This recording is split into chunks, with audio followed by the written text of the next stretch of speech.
deixamos ela pra você. Jesus,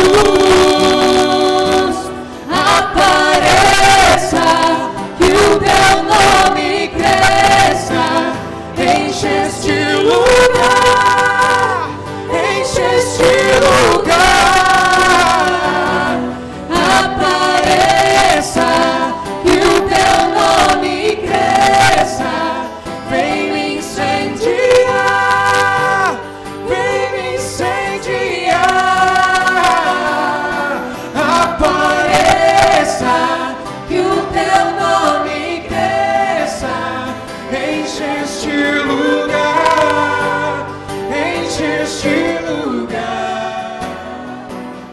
E apareça, que o teu nome cresça, vem me incendiar, vem me incendiar. Essa casa é sua casa, nós deixamos ela pra você. Jesus, essa casa é sua casa, nós deixamos ela pra você. Jesus, essa casa é sua casa, nós deixamos ela pra você. Jesus, e essa casa é sua casa, nós deixamos ela pra você. Jesus, apareça, que o teu nome cresça, enche este lugar, enche este lugar. E apareça, que o teu nome cresça, vem me incendiar, vem me incendiar.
O mais belo entre milhares e milhares. Meu amado é o mais belo entre milhares e milhares. O meu amado é o mais belo entre milhares e milhares. E o meu amado é o mais belo entre milhares e milhares.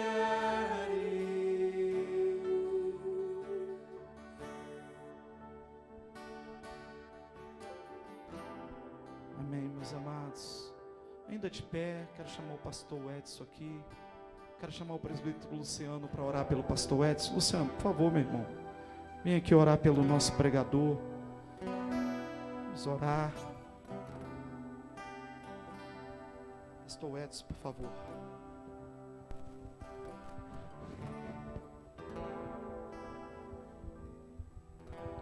Senhor Deus, amado Pai, eu quero pedir que o Senhor esteja abençoando a vida do pastor Edson, Pai. Que o Senhor esteja iluminando, Pai. E que da sua boca saiam palavras que venham diretamente do teu reino, Pai.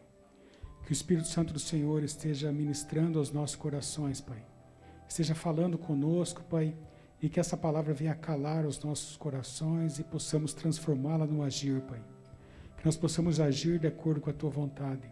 Usa, Pai, o teu servo para que ele possa transmitir o que o Deus já colocou no seu coração, Pai. Enche, Pai, o seu espírito com o renovo do seu espírito, Pai. E abençoa as nossas vidas, Pai. É no nome de Jesus que eu te peço. Amém.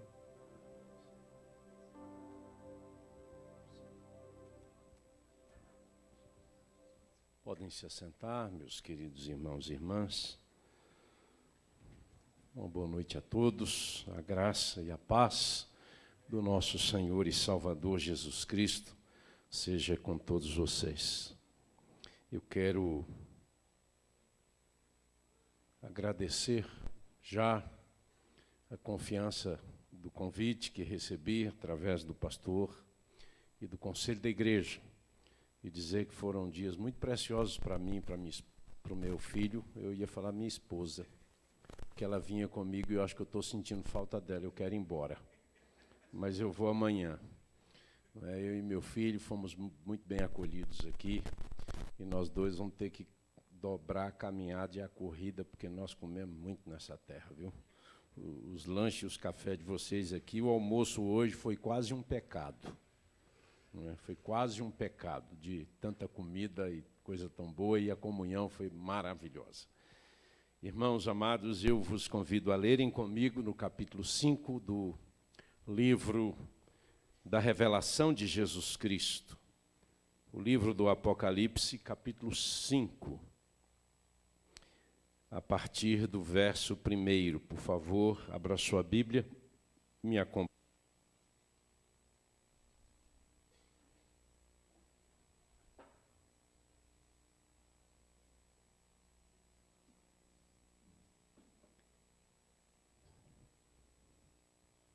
João escreveu assim: vi na mão direita daquele que estava sentado no trono um livro, escrito todo selado com 7 selos. Vi também um anjo forte que proclamava em grande voz: quem é digno de abrir o livro e de lhe desatar os selos?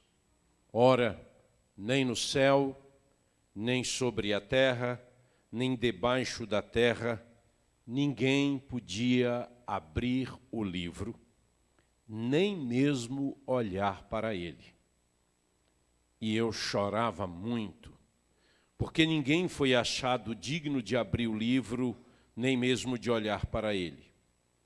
Todavia, um dos anciãos me disse: não chores, eis que o leão da tribo de Judá, a raiz de Davi, venceu para abrir o livro e os seus 7 selos.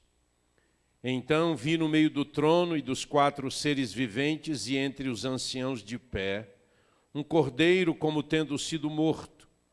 Ele tinha 7 chifres, bem como 7 olhos, que são os 7 Espíritos de Deus enviados por toda a terra. Veio, pois, e tomou o livro da mão direita daquele que estava sentado no trono. E quando tomou o livro, os 4 seres viventes e os 24 anciãos prostraram-se diante do Cordeiro, tendo cada um deles uma harpa e taças de ouro cheias de incenso, que são as orações dos santos. E entoavam um novo cântico, dizendo: digno és de tomar o livro e de abrir-lhe os selos, porque foste morto e com teu sangue compraste para Deus os que procedem de toda tribo, língua, povo e nação. E para o nosso Deus os constituíste reino e sacerdotes, e reinarão sobre a terra. Vi e ouvi uma voz de muitos anjos ao redor do trono, dos seres viventes e dos anciãos, cujo número era de milhões e milhares de milhares, proclamando em grande voz: digno é o Cordeiro que foi morto, de receber o poder, e riqueza, e sabedoria, e força, e honra, e glória, e louvor. Então ouvi que toda criatura que há no céu e sobre a terra, debaixo da terra e sobre o mar, e tudo que neles há, estava dizendo àquele que está sentado no trono e ao Cordeiro: seja o louvor e a honra e a glória e o domínio pelos séculos dos séculos. E os 4 seres viventes respondiam: amém. Também os anciãos prostraram-se e adoraram. Amados irmãos, eu gostaria de pedir que deixassem suas Bíblias abertas, porque nós vamos olhar para esse texto com muito cuidado. Irmãos queridos, a história não é fruto do acaso. A história não é uma sucessão de fatos desconexos, de acontecimentos sem sentido e sem propósito, sem significado. A ciência, a cultura, o conhecimento, a tecnologia parecem nos dizer que nós estamos vivendo dias de grande glória do conhecimento e do saber humano, e que a história é construída pelos atos humanos. Mas as manchetes dizem o contrário. Os sites de notícia dizem o contrário. O que o mundo produz são guerras, conflitos, dores. O mundo produz fome, porque não há falta de comida no planeta. Comida é jogada fora. E cada um de nós pode fazer um exame da própria consciência de quanta comida sai da geladeira e vai para o lixo. Irmãos, quem sustenta este planeta é Deus. As sementes que são semeadas pelos campos foram criadas por Deus. Jamais você vai produzir amendoim levando toda a composição química da semente do amendoim para dentro de um laboratório e de maneira artificial você criar essa semente e depois você pedir ao mais habilidoso artesão em madeira para construir a caixa de amendoim e usar uma cola que seja natural para fechar e você planta, vai apodrecer. Porque a vida vem de Deus. Foi por isso que Jesus contou aquela parábola que ele disse que o reino de Deus é como se um homem plantasse uma semente e ele não soubesse como, mas a semente frutificasse. E ele ia observando que ele não tinha que fazer nada, simplesmente ele tinha que lançar a semente à terra e ela ia brotar e produzir. E há uma expressão que Jesus diz, que a terra frutificou a semente. Sabe por quê? Porque Deus gestou a terra da capacidade de fazer germinar. Foi o Criador que fez isso. Então o pão que você come, é Deus que te dá. Não, é o meu dinheiro que compra. Mas é Deus que faz a terra, e eu andei por aí vendo as plantações de trigo. Mas é Deus que faz a terra produzir. Agora, o pão que não chega à boca das pessoas, não é porque não há pão. É porque nós não somos, como raça humana, uma raça justa. Irmãos queridos, uma vez eu fui ministrar no gabinete do governador lá em Cuiabá, E havia acontecido a maior safra da história. E eu disse: governador, o senhor tem uma responsabilidade muito grande. Porque toda vez que há uma super safra e gente passa fome, o senhor também é responsável, porque o senhor governa esse estado. Claro que ele nunca mais me convidou para pregar lá.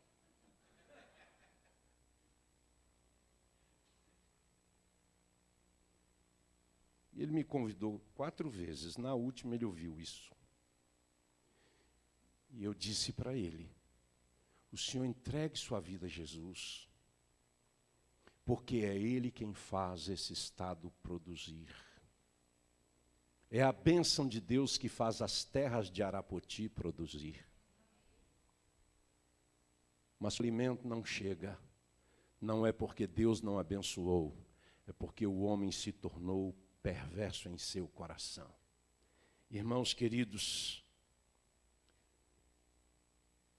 esse texto fala de esperança. Diz João é o apóstolo, ele foi o único dos 12 apóstolos que não sofreu martírio, ele foi levado ao degredo, ele viveu no sudoeste da Turquia, ali no Mar Egeu, numa pequena ilha toda rochosa, chamada Patmos. Ele estava ali como prisioneiro, ele diz isso no capítulo 1 de Apocalipse, prisioneiro por causa do testemunho que ele dava de Jesus. O imperador era Domiciano e ele o havia enviado para lá para quebrar pedras para as construções romanas, mas João já é velho. João já tem cerca de 90 a 100 anos de idade. E você acha que Deus não usa quem tem 90 anos ou 100 anos de idade? Deus vai nos usar até o último dia da nossa vida, meus irmãos.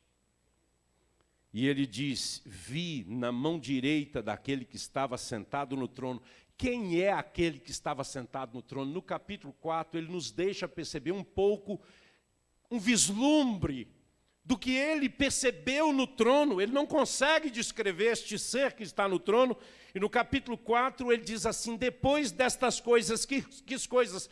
As 7 cartas que Cristo havia enviado às igrejas e que o próprio João registrou, Jesus dizendo à sua igreja que aquele que andasse com ele seria vitorioso, mas a igreja que não andasse com ele, ele removeria essa igreja. E é tão interessante que ele elogia Esmirna e Filadélfia. Estas cidades existem até hoje. As demais não. E até meados do século passado, século XX, ainda havia cerca de 1000 cristãos em Filadélfia, que hoje é uma cidade pujante, mas não tão grande quanto Esmirna, que tem 3 a 4 milhões de habitantes, e onde havia presença cristã até o século passado. Hoje eu não posso afirmar, porque esses países são muito fechados e eles impedem qualquer informação de sair. Mas deixe-me te dizer uma coisa. É muito interessante que Jesus tenha dito que ninguém iria remover a igreja que lhe fosse fiel. Ele mesmo removeria. Éfeso foi fiel nas Escrituras, mas falhou no amor, deixou de existir. E as demais também. A revelação aqui apresenta este que está no trono. Observe o que é que João diz. Depois destas coisas olhei e eis não somente uma porta aberta no céu. Deus abriu uma porta e disse: vem para cá. Como também a primeira voz que ouvi, como de trombeta, ao falar comigo, dizendo: sobe para aqui e te mostrarei o que deve acontecer depois destas coisas. Imediatamente eu me achei em espírito e eis armado no céu um trono. E no trono, alguém sentado. E esse que se acha sentado, observe que ele diz, é semelhante. É semelhante porque ele jamais viu. É semelhante porque ele não sabe o que é. É semelhante porque ele só consegue descrever usando aquilo que ele já conhece. Então ele diz, é semelhante no aspecto a pedra de jaspe e de sardônio. E ao redor do trono há um arco-íris semelhante, é semelhante porque ele não sabe o que é, a esmeralda. Ao redor do trono há também 24 tronos e assentado neles 24 anciãos vestidos de branco, em cujas cabeças estão coroas de ouro. Do trono saem relâmpagos, vozes e trovões, e diante do trono ardem 7 tochas de fogo, que são os 7 Espíritos de Deus. Ou seja, ele diz, o trono é tão glorioso quem está lá, que me faz lembrar das pedras preciosas, do brilho, do fulgor, da glória, do que de mais rico existe na terra, mas é celestial. Ele então usa algo que ele conhece para descrever o que ele nunca viu. E ele então afirma no verso 6 do capítulo 4, há diante do trono um que como mar de vidro, semelhante ao cristal, e também no meio do trono e à volta do trono, 4 seres viventes cheios de olhos por diante e por detrás. O primeiro ser vivente é semelhante ao leão, o segundo ser vivente é semelhante a novilho, o terceiro tem o rosto como de homem, e o quarto ser vivente é semelhante à águia quando está voando. E os 4 seres viventes, tendo cada um deles, respectivamente, 6 asas, estão cheios de olhos ao redor e por dentro, não tem descanso nem de dia nem de noite, proclamando: Santo, Santo, Santo é o Senhor Deus, o Todo-Poderoso, aquele que era, que é e que há de vir. Ele está tentando descrever esse do capítulo 5, que é tão glorioso e poderoso. E aí então no capítulo 5, verso 1, ele diz: este que está sentado no trono, tão cheio de glória e de majestade, ele tem um livro na sua mão.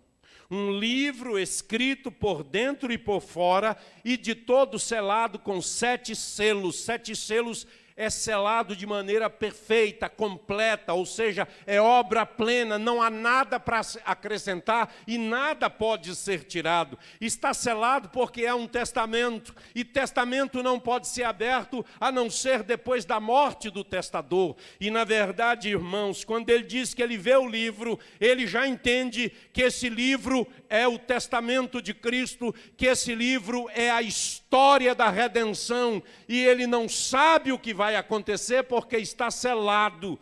Então é quando diz o verso 2, eu vi um anjo forte que proclamava em grande voz: quem é digno de abrir o livro e de lhe desatar os selos? E aí ele tem essa constatação no verso 3, ora, nem no céu, nem sobre a terra, nem debaixo da terra, ninguém podia abrir o livro, nem mesmo olhar para ele. Ele percebeu que anjos, que serafins, que querubins, que tronos, que poderes, nenhum ser celestial podia sequer olhar para o livro. Mas Deus permitiu que ele visse o livro na mão direita dele mesmo no trono. Então no verso 4 ele entra em desespero e ele dizia: eu chorava muito porque ninguém foi achado digno de abrir o livro, nem mesmo de olhar para ele. Todavia um dos anciãos, haviam 24 anciãos, todavia um dos anciãos me disse: não chores, eis que o leão da tribo de Judá, a raiz de Davi, venceu para abrir o livro e os seus 7 selos. Quando ele ouve essa palavra desse ser celestial, ele então olha, verso 6, e ele vê no meio do trono e dos 4 seres viventes, que é uma figuração, segundo os teólogos, dos 4 evangelhos, e diz que ele vê de pé um cordeiro como tendo sido morto porque ressuscitou. Ele não está mais morto. E diz, ele tinha 7 chifres, ou seja, todo o poder. E que ele tinha 7 olhos, que é onisciência de Deus que sabe tudo, vê tudo, percebe tudo, não há nada que Deus não saiba. E que estes 7 olhos são 7 Espíritos de Deus enviados por toda a terra. Diz o verso 7, veio, pois, esse cordeiro até o trono, e tomou o livro da mão direita daquele que estava sentado no trono. E quando tomou o livro, os 4 seres viventes e os 24 anciãos prostraram-se diante do cordeiro, tendo cada um deles uma harpa e taças de ouro cheias de incenso, que são as orações dos santos, e entoavam um novo cântico, dizendo, digno és de tomar o livro e de abrir-lhe os selos. Seres celestiais estão dizendo para o cordeiro, tu és digno de abrir o livro e de desatar-lhe os selos e revelar, olha aí, porque foste morto e com teu sangue compraste para Deus os que procedem de toda tribo, língua, povo e nação, e para o nosso Deus os constituíste reino e sacerdotes. Ou seja, Jesus Cristo é aquele que rompe os selos um por um e vai revelar a partir do capítulo 6 todas as coisas que vão acontecer até o último dia, ou seja, nós não vivemos na ignorância, porque nós somos o povo que segue um livro que é revelação de Deus. Eu já li o último capítulo da Bíblia Sagrada. Eu sei que a vitória pertence a Jesus Cristo, o Filho do Deus vivo, e que o nosso destino é a glória da sua presença, e que nós iremos morar num lugar que é chamado de Nova Jerusalém. A cidade é tão gloriosa que ela tem 2.400 quilômetros de extensão, tanto num sentido quanto no outro, e tem 2.400 quilômetros de altitude, de altura, ou seja, é um cubo para falar de perfeição. A cidade não tem fome, a cidade não tem morte, a cidade não tem luto, a cidade não tem miséria, a cidade não tem pecado, não tem corrupção, não tem injustiça. A cidade é a cidade do grande rei. A revelação diz isso. E eu quero te dizer, querido, você foi alcançado por Jesus para você ir para este lugar. Imagina uma cidade com 2.400 quilômetros. Eu moro em Campinas, eu fui dar uma olhadinha no mapa, é Campinas, Recife, quase, a extensão da cidade que nós vamos morar, porque haverá uma só cidade, a cidade do grande rei, e todos os redimidos morarão lá. Não vai haver dia, não vai haver noite, não vai haver lua, nem vai haver sol, porque o próprio Jesus Cristo é a luz da cidade. Que coisa extraordinária. Você já foi em algum lugar bonito? Nada se compara à glória da presença de Deus. Absolutamente nada. Tanto que tudo quanto é semelhante a alguma coisa daqui. Porque tudo que existe aqui é sombra daquilo que nós vamos encontrar na presença do nosso grande Deus. Irmãos, a revelação do Apocalipse, que nós acabamos de ler, que mostra que Jesus é digno de abrir os selos, e de que Ele é onisciente, onipresente, onipotente, e que Ele é o único que pode desvendar a história. Eu quero te dizer que a história está nas mãos de Deus, querido. A história não está nas mãos de Joe Biden. A história não está nas mãos de Jair Messias Bolsonaro. A história não está nas mãos de cada um que discursou na ONU. A história não está nas mãos do Putin. A história está nas mãos de Deus. Ele é o Senhor da história. Ele não pode ser surpreendido. Queridos, nada foge ao controle de Deus.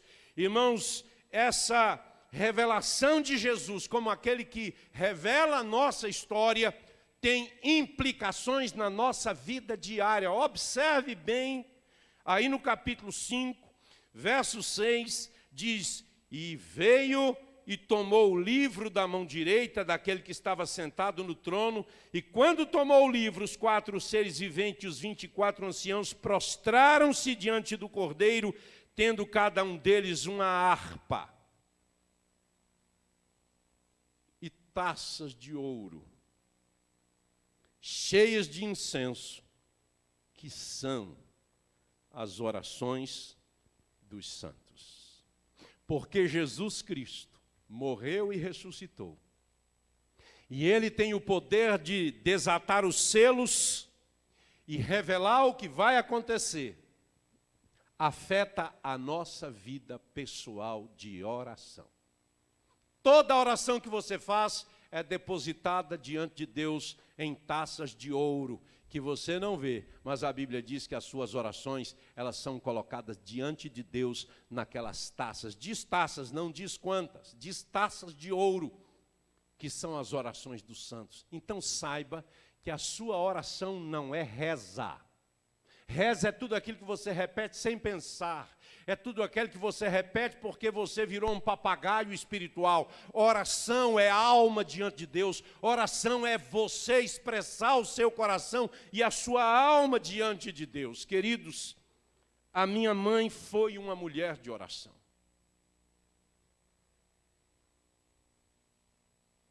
Minha mãe nunca foi recebida como membro da igreja, porque meu pai era dono de um restaurante e ela ficava no caixa ajudando meu pai para criar os 5 filhos. E o pastor da nossa igreja não a aceitava como membro da igreja, porque julgava que ela não era digna de ser membro da igreja, porque ela ajudava o marido no restaurante e lá vendia bebida. Minha mãe jamais vendeu um dedo de bebida, ela se recusava. Ela ajudava meu pai, mas a condição é que ela nunca atendesse ninguém que quisesse comprar alguma coisa que desse vício. É tão interessante que minha mãe só disse isso quando eu era já adulto. Isso nunca interferiu na nossa vida, no nosso lar, na vida espiritual da nossa casa. Nós aprendemos a ir para a igreja, éramos 5 e nós saíamos os 5, parávamos onde ela estava no trabalho e ela ou meu pai colocava a oferta no bolso de cada um. Sempre. A minha mãe, quando ia orar e ajoelhava, a cama afundava ao lado dela. Alguém estava com ela sempre. Ela me levou a Cristo. Ela morreu me visitando no seminário. E a sua última carta eu leio até hoje. Ela tinha só 42 anos de idade quando Jesus a levou. Ela orou por mim no meu 38º dia de seminário. Orou pela esposa que um dia eu teria e que ela nunca conheceu. E me disse que seria para ela uma honra ter um filho servindo a Deus no ministério. Mas que o seu grande desejo, meu pai tinha falecido 2 anos antes, ela disse, meu grande desejo é me encontrar com o Senhor. Naquele dia ela foi para casa e nunca chegou, porque ela foi para casa que não se desfaz. Ela foi para a casa do Pai. Ela nunca me viu, pastor, nunca me viu pregar. E muitos pensaram, o pai morreu 2 anos de infarto, caiu sobre mim, 2 anos depois perde a mãe visitando-o no seminário.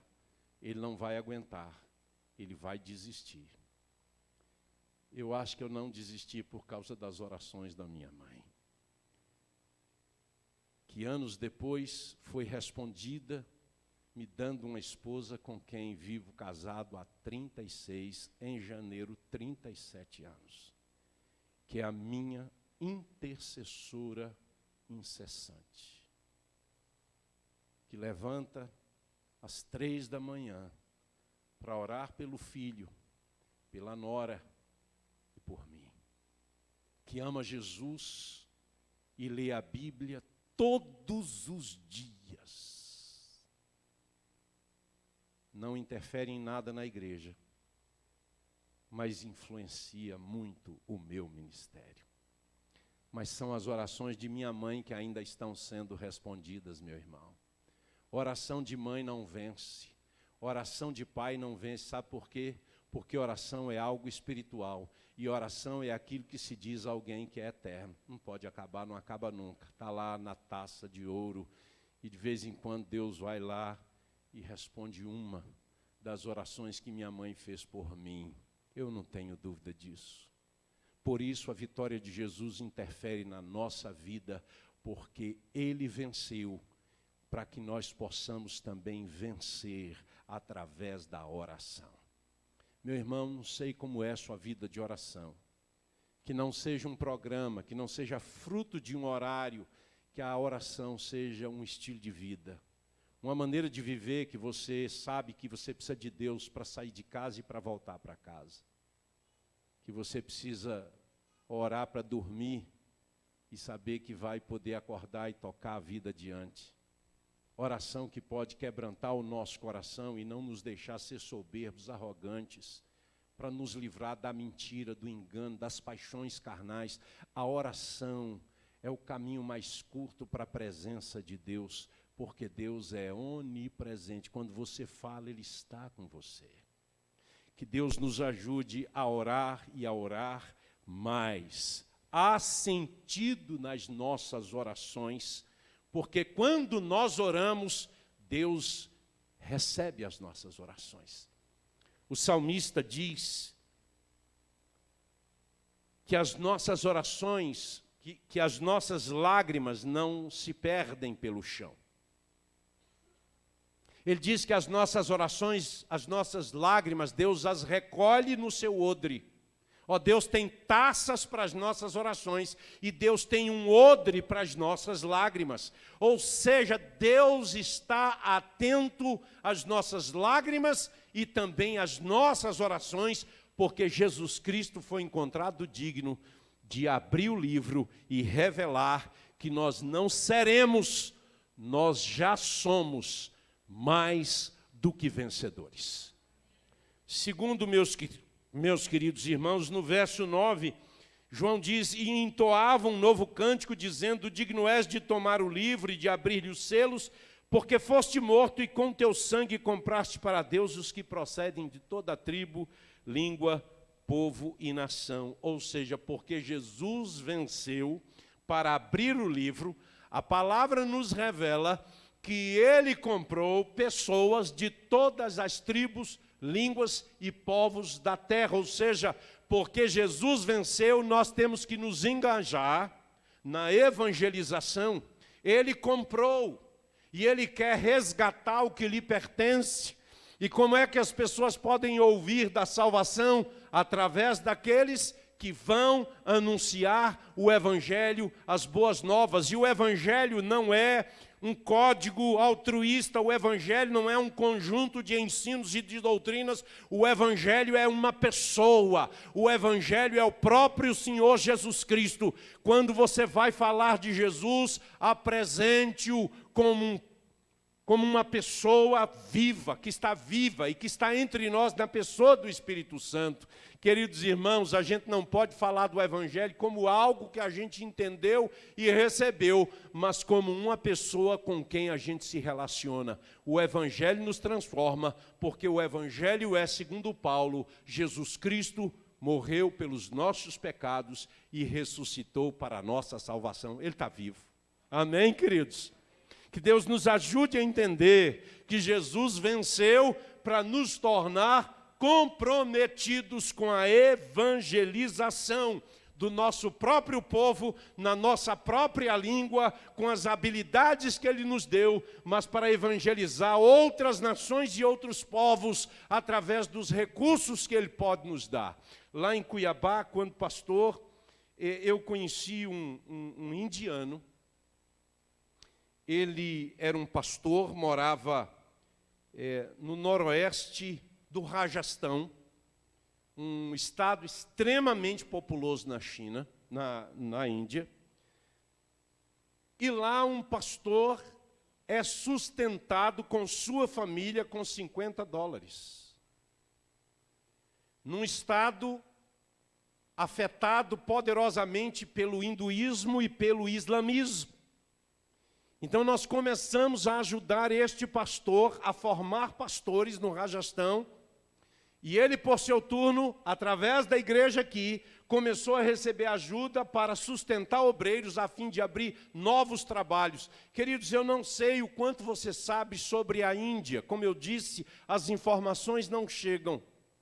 O estado mais fechado da Índia, que por mais de 100 anos não converteu praticamente ninguém, onde foram queimados vivos um missionário americano e seus filhos, só a sua mulher sobreviveu.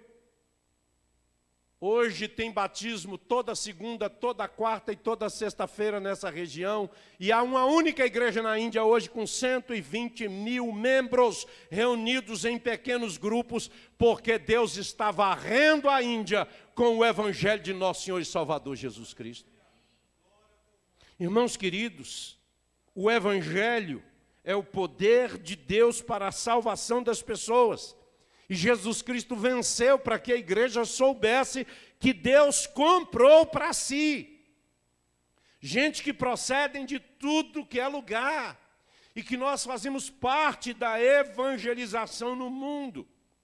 Terceira coisa, que a morte de Cristo, sua ressurreição e o seu poder e dignidade de abrir o livro e revelar o que vai acontecer no futuro, afeta a nossa posição, a nossa condição espiritual diante de Deus, porque diz aí no verso 10, que para o nosso Deus fomos constituídos reino e sacerdotes, e reinarão sobre a terra. Esse reino aí não é domínio político, irmãos. Esse reino aí é o governo de Deus dentro de nós. Foi por isso que Jesus disse: o reino de Deus não está longe, o reino de Deus está perto, já chegou. O reino de Deus está dentro de vós. Porque o pecado nos escraviza, nos domina, nos torna miseráveis, mas quando o evangelho entra na nossa vida, Deus derrota o pecado e começa a reinar em nós a sua vontade. Por isso que quando ensinou a oração do Pai Nosso, ele diz: quando orardes, orareis assim: Pai nosso que estás nos céus, santificado seja o teu nome, venha o teu reino e faça-se a tua vontade aqui, como é feita aí. Quem se levantou contra a autoridade de Deus foi expulso e virou demônio. Mas Deus quer que sua vontade seja feita aqui. Ele quer ser Senhor e Mestre. Ele não quer ser apenas o nosso Salvador. Não, Ele é meu Salvador, Ele vai me levar para o céu. Enquanto Ele não me leva, eu vivo do jeito que eu quero. Não, Ele é nosso Mestre, precisamos aprender como viver. Ele é nosso Senhor, devemos obediência a Ele aqui e agora. O reino dEle, Ele já nos constituiu reino. Nós pertencemos a Ele e Ele quer reinar em nossa mente e em nosso coração. Amém, meus irmãos? Porque Jesus morreu e ressuscitou, eu agora sou filho de Deus e o Espírito Santo habita em mim. É por isso que eu posso ser um marido melhor. É por isso que minha esposa pode ser uma esposa melhor. É por isso que meu filho pode ser um filho que honra seus pais. É por isso que eu posso ser um pai que honra o filho, porque eu sou crente. E porque o Espírito Santo me dá domínio próprio, me dá paciência.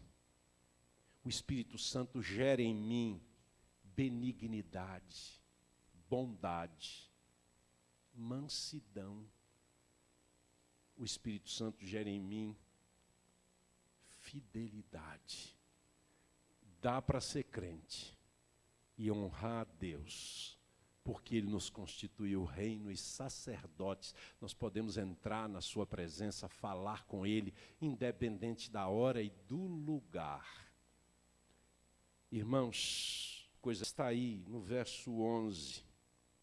Diz assim: vi e ouvi uma voz de muitos anjos ao redor do trono, dos seres viventes e dos anciãos, cujo número era de milhões e milhares de milhares, não dá para saber quantos. Essa expressão milhões e milhares de milhares é para dizer que é uma multidão incontável. É tão grande que não dá para contar. Não dá para contar quantas estrelas tem no céu. Os cientistas já perceberam por todas as suas pesquisas que há mais estrelas no universo do que grãos de areia em todas as praias da Terra e em todos os desertos da Terra. Imagina a dimensão desse universo, que a Bíblia diz que Jesus criou e sustenta com a palavra da sua boca. É deste Deus que nós estamos falando, que nós somos filhos. E agora somos também herdeiros e co-herdeiros com Cristo Jesus. No verso 12 diz que essa multidão incontável de anjos, de seres celestiais, estavam proclamando em grande voz: digno é o Cordeiro que foi morto de receber poder, riqueza, sabedoria, força, honra, glória e louvor. Todos os termos que nós usamos nos cultos, nas liturgias, nos cânticos, nas pregações, mas há três que são muito especiais aqui, e eu afirmo isso por ter conversado com um dos maiores estudiosos da Bíblia que esse país já teve. Ele não era brasileiro, ele era norte-americano, boliviano, nascido na Bolívia, filho de americanos, Dr. Russell Shedd, um pregador, um expositor de Bíblia extraordinário. Tive o privilégio de hospedá-lo, de recebê-lo na igreja várias vezes, e um dia conversando com ele sobre esse texto, e ele disse: o interessante aqui é que quando fala que Cristo é digno de receber riqueza, não é espiritual, é material. Ele diz: é interessante que o texto está falando dos céus, está falando do futuro, mas está dizendo que ele é digno de receber riqueza. Por quê? Porque ele salva pessoas, e ele salva pessoas que têm o que oferecer para que o projeto de Deus, o reino de Deus se estabeleça e avance. Então, queridos, Deus precisa de quê na glória? Nada, mas aqui Ele precisa que nós investamos na sua obra, que nós disponhamos do que nós temos e do que nós somos para que o Evangelho avance. Tudo que você tem foi Deus que te deu. Eu tenho pouco, glorifica a Deus que tem quem tem menos. Mas tudo que você tem, você não trouxe quando nasceu. Eu não trouxe, mas meus pais tinham. Quando eles nasceram, também eles não tinham. Era de alguém que também não tinha quando nasceu. Na verdade, a Bíblia diz: do Senhor é a terra e a sua plenitude. Isso envolve todas as joias preciosas, todos os tudo que existe na terra pertence a Deus. Nós só usamos porque Ele nos dá. Mas quando a gente vive e tem, Deus nos confia a administração. E a Bíblia diz que Ele é digno de receber de nós as nossas riquezas. Ou seja, dedique o que você tem para que Deus seja conhecido, honrado e glorificado. A segunda coisa é a palavra força. Ele é digno de receber força. Segundo o Dr. Russell Shedd, não é espiritual. No grego fala de força física, de esforço, de trabalho que gera suor. Eu, quando cheguei aqui, tinha um monte de gente aqui, algumas pessoas trabalhando. Eu lembro da dona Herman, lembro de você que estava aqui arrumando para o louvor. É disso que o texto está falando. Tem gente que empresta seu vigor, sua saúde, ou às vezes a falta de saúde, no maior esforço ainda, para organizar as coisas para que as pessoas sejam ministradas. Eu me lembro que havia um jovem que queria ser pastor. Ele nunca se tornou pastor, nem poderia se tornar, e louvado seja Deus que nunca se tornou pastor. Porque ele tinha uma visão pastoral totalmente equivocada. Um dia os diáconos me chamaram, eu sempre me reunia mensalmente com os diáconos, mas numa dada reunião especial que eles tiveram, disseram: nós estamos aqui para resolver algumas questões, precisávamos conversar com o senhor. Eu fui à reunião dos diáconos, eles disseram: pastor, o senhor conhece fulano de tal? Eu falei: conheço. Esse moço andava muito com o pastor Jeremias, carregava caixa, ajudava para todo lado. E ele disse, não, é porque nós precisamos um dia aqui de organizar umas cadeiras, e nós éramos poucos, e pedimos a ele para ajudar, e ele disse, não, isso é coisa de diácono, não carrego cadeira não, você é pastor. Eu falei, ele disse isso? Disse. Eu falei, ele vai ser pastor de quê? E de quem? Então, eu chamei o moço no meu gabinete, eu falei assim, aconteceu isso, os diáconos me reportaram, eu queria ouvir de você para entender.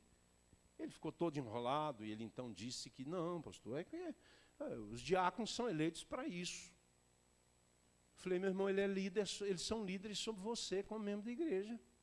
Quando um diácono pede ajuda de um membro da igreja, é um líder falando com você. Sua liderança pedindo ajuda e você dizendo que vai ser pastor. Meu irmão, se você quer ser pastor, começa a carregar a cadeira nessa igreja. Porque eu já lavei vaso sanitário na igreja. Eu já passei pano de chão na igreja como pastor ordenado. Eu já fui pastor de 30 pessoas quando assumi a igreja.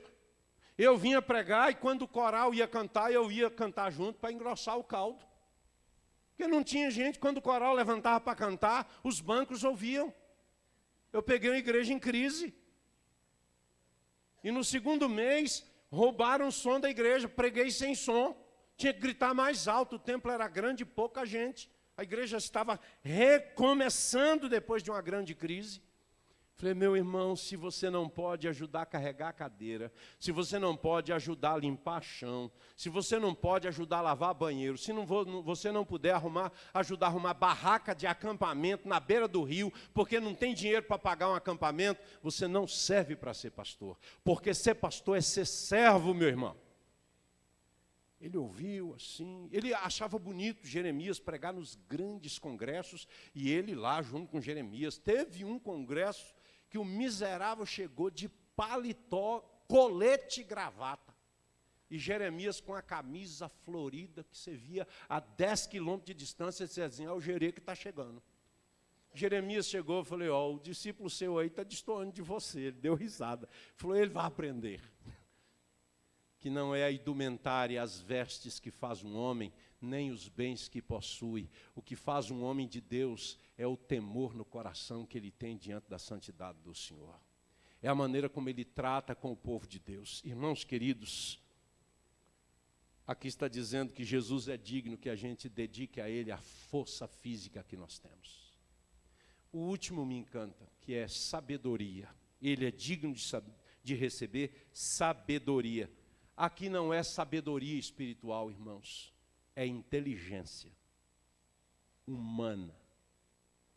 Deus não nos dotou dessa capacidade extraordinária de pensar para não ser usada. Não, Deus nos dotou, Ele deu um mandamento, que é um mandamento cultural, há um mandamento missionário. E é por isso que nós estamos aqui. Ele disse a Abraão para ir, e ele nos diz para ir também. Há um mandato missionário. Jesus disse, ide por todo mundo e pregai o evangelho. Mas há um mandato que é cultural, que não foi dado à igreja, foi dado à raça humana, aos primeiros pais. Quando ele disse, enchei a terra, multiplicai e sujeitai a terra. Sujeitar é dominar. Por que nós estamos aqui com televisões, transmissão, ouvindo missionários que estão na Malásia, na Tailândia? Por que nós estamos aqui com iluminação especial, com esse piso tão bonito, tão organizado? Porque Deus deu ao homem a capacidade de dominar várias áreas de conhecimento. Aqui tem mecânica, elétrica, eletrônica, a matemática, a física, a química, nesse forro aí. Quantas áreas do conhecimento foram dominadas para que nós pudéssemos estar aqui? Porque se eu não usar o microfone, que é uma tecnologia maravilhosa para amplificar a voz, então você vai ouvir, mas você ouve melhor quando eu falo aqui. Esse domínio sobre esse conhecimento que o homem desenvolveu, foi dado por Deus. Deixa eu te fazer uma pergunta. Se você tem que fazer uma cirurgia, e o cirurgião é de cabeça, e você tem que fazer essa cirurgia de cabeça, e você sabe que há um cirurgião crente, piedoso, lê Bíblia, oração, mas ele não é um cirurgião muito bom, não. De 10 que ele opera, 8 morre, e 2 ficam com defeito para sempre. Aí você descobre que tem um cirurgião que não é crente, ele é espírita. Ele consulta os espíritos lá, mas ele é um cirurgião habilidosíssimo. De 10 que ele opera, 9 é curado e 1 só puxa da perna, vamos dizer. Você opera com quem, irmão? Não, eu sou espiritual, eu vou operar com o irmão na fé. Vai com Deus. Eu vou operar com o outro. Sabe por quê? Porque ele obedece o mandato cultural. Ele domina essa área do conhecimento em obediência a Deus. Portanto, quando uma pessoa que não conhece a Deus estuda, se esmera, se torna habilidoso, com grande conhecimento, ele está em obediência a Deus. E tem um monte de crente que vive desobedecendo a Deus no mandato cultural. Aproveito para dizer para os adolescentes que estão aqui, os mais jovens, quando você tiver a oportunidade de estudar, estude o máximo, se torne o melhor que você puder. Porque Deus ordenou que nós devíamos conhecer. Eu tenho que estudar a Bíblia, eu tenho que me tornar cada vez mais dedicado às coisas espirituais, porque Deus mandou dominar o conhecimento. E conhecer a palavra de Deus também é um mandato cultural, não é só um mandato espiritual. Irmãos queridos, quando Jesus morreu na cruz e ressuscitou, Ele o fez para nos tornar pessoas parecidas com Jesus.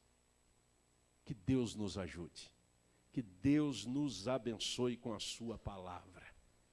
Irmãos, no último versículo, no penúltimo versículo diz que todo ser sobre a terra, sobre o mar, nos céus, vai confessar que Jesus Cristo é Senhor. Isso aqui inclui Satanás, todos os demônios. Está escrito aqui. Ouvi que toda criatura que há no céu e sobre a terra e debaixo da terra e sobre o mar, e tudo que neles há, estava dizendo àquele que está sentado no trono, e ao Cordeiro seja o louvor, e a glória e o domínio pelos séculos dos séculos. Você imagina Satanás com todos os seus demônios se ajoelhando e confessando que Jesus é de glória. É tudo que ele deseja, é honra e glória. Ele tenta usurpar e tenta usurpar isso na sua vida e na vida da humanidade. Mas vai chegar o dia que até o inferno vai ter que se ajoelhar e declarar: Ele é o Senhor. Ele é o Senhor. Os seres viventes respondiam: amém, nós estamos de acordo. E os anciãos prostraram e adoraram o Cordeiro. Irmão querido, irmã querida, ninguém ficará de fora. Todo ser humano vai ter que se ajoelhar e confessar que Jesus Cristo é Senhor. Os que vão para a eternidade como salvos e os que vão eternamente ser jogados no inferno vão ter que declarar que Jesus Cristo é Senhor. Ninguém ficará de fora. A igreja está presente neste momento, exaltando e glorificando a Jesus Cristo. Por isso que eu disse que essa mensagem é uma mensagem de esperança.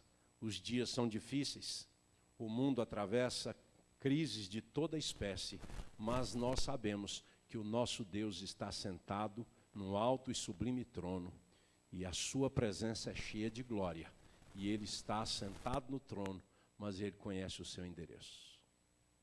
Ele sabe o seu CPF. Ele conhece seus dramas. Ele sabe das suas dores e das suas necessidades. E Ele usa a quem quer, como quer, a hora que quer e do jeito que Ele quer. Por isso, sirva a Deus com alegria. E peça a Deus para te revestir de força para você contribuir. A minha irmã dizia ontem que se sente sem forças, já a idade chegou. Há muita sabedoria aí, querida. E há muita experiência com o Senhor Jesus para orar e abençoar jovens, pastores, presbíteros, diáconos, obreiros. A minha professora de evangelho, eu a visitei uns anos, 4 anos atrás, na verdade vai fazer 4 anos, eu fui aos Estados Unidos para a Conferência Mundial da Igreja, para a Assembleia Geral, e o seu marido, eu a visitei, depois nessa Assembleia encontrei com o seu marido, ele está com 96 anos, foi meu reitor e meu professor de oratória, pessoa por quem tenho profundo respeito e gratidão a Deus, missionário, apaixonado pelo Evangelho. Ele, com toda essa idade já de 96 anos, ele continua visitando igrejas para levantar desafios missionários. E ele ora pelos seus alunos, todos eles, pelo nome. Ora pelos filhos. Quando eu estive com ele, ele me disse, e a Maura como está? E o Mateuzinho? Eu levei o Mateus para conhecê-lo. Quando o Mateus tinha 12 anos de idade. Eu disse, nós estamos indo firmes, agarrados na misericórdia. Eu falei, e dona Margaret? Ele disse, Margaret já tem muitos problemas de saúde. E ela me disse, eu não tenho mais forças, eu não tenho mais saúde, porque Deus não me leva. Eu não entendo porque Deus não me leva. Eu tive que rir da resposta que ele deu para ela. Porque ele disse assim, Margaret, se Deus não leva você, com certeza é para você orar pelos nossos filhos. Os filhos que ele se refere somos nós, os pastores que eles formaram. É para orar. Se Deus não te levou, é para orar. E ela respondeu, deve ser. Eu agradeço a Deus por ter uma pessoa de 96 anos que ora por mim todos os dias. E eu sei que ora mesmo. Ore mais. Adore mais. Evangelize mais. Sirva mais, querido. Porque Deus nos chamou para o louvor da sua glória. Ele nos chamou para anunciar o caminho da salvação. Confie nele. Não ache que são suas habilidades, porque não são. David Livingstone levou 14 anos para ver o primeiro convertido.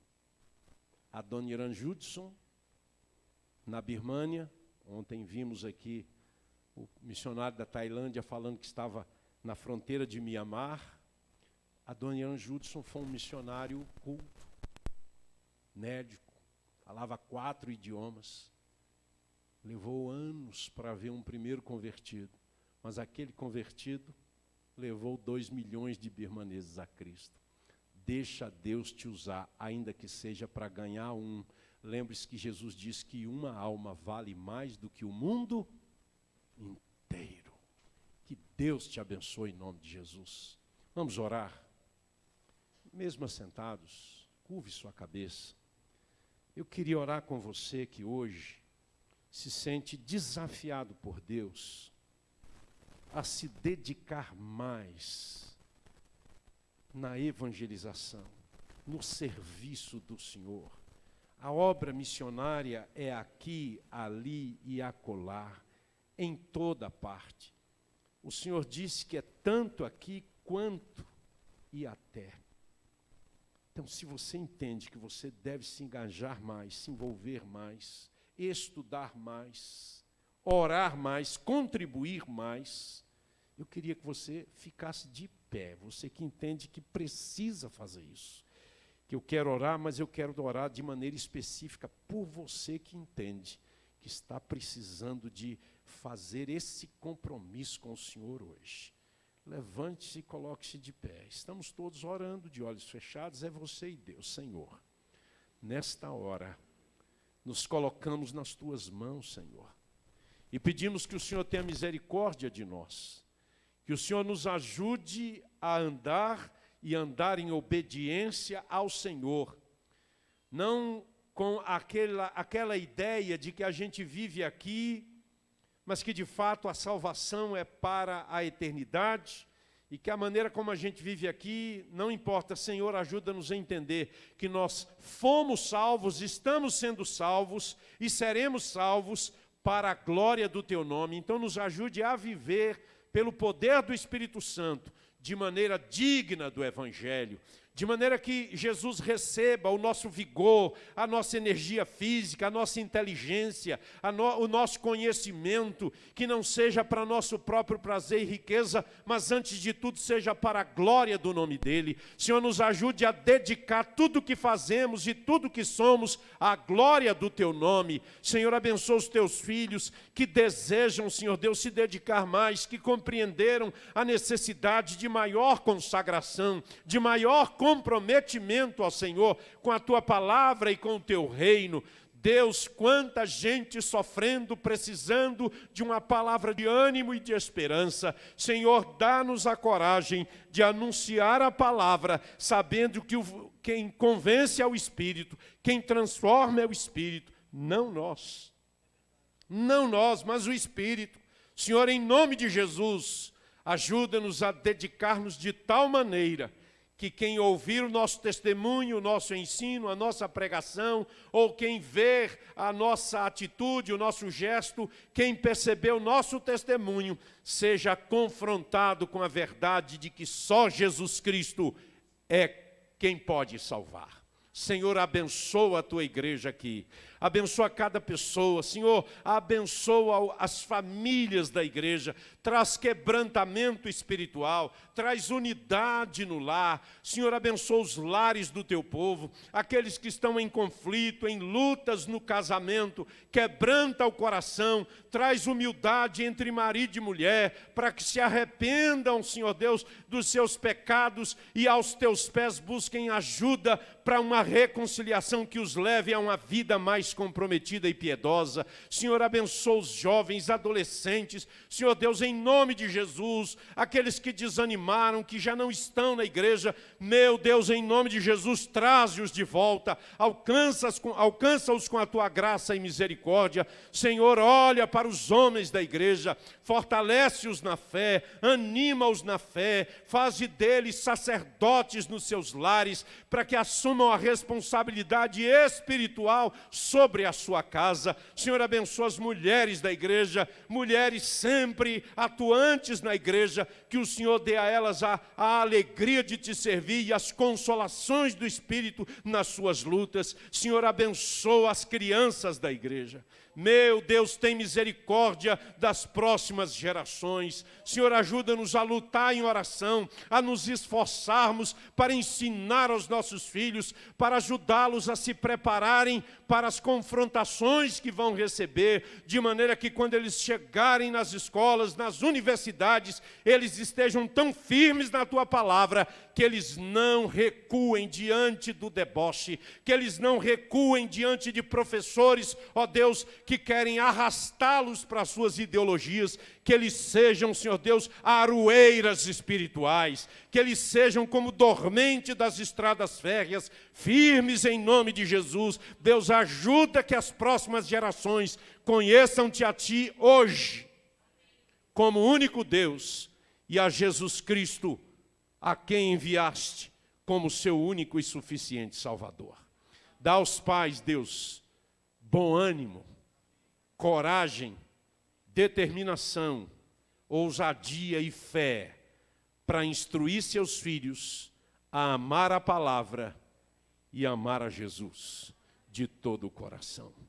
Nós oramos e pedimos, abençoa o Teu povo e abençoa a liderança espiritual da igreja. Dá aos Teus filhos temor, humildade, coragem e visão da Tua vontade. Em nome de Jesus e para o louvor da Tua glória. Amém, Senhor. E amém, Senhor. Amém.